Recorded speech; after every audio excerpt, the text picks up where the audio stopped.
Welcome to our tutorial on indirect illumination. First, with any indirect illumination options turned off, let's render our scene.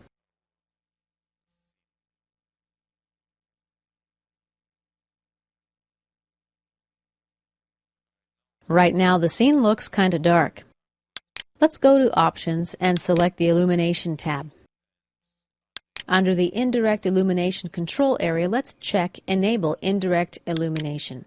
From the neighboring drop-down menu, we can choose the illumination quality. Of course, the higher the quality, the more realistic the image is going to look. I'm going to choose High. This number here represents how much slower my computer will perform at this setting. If I choose Photographic, for example, there is quite a significant impact. My rendering will be 25 times slower.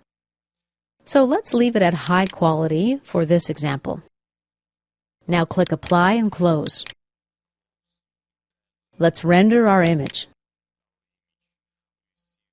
First, Photoworks calculates the indirect illumination, and the rendering process is thus significantly slowed down. Basically, what indirect illumination does is bounce light from the source and diffuses it to other objects in the scene.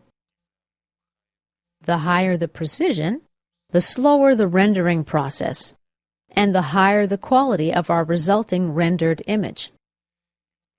Basically, each pixel diffuses a ray of light, and we already see that the image quality and the reflection quality are quite a bit improved in our rendered image.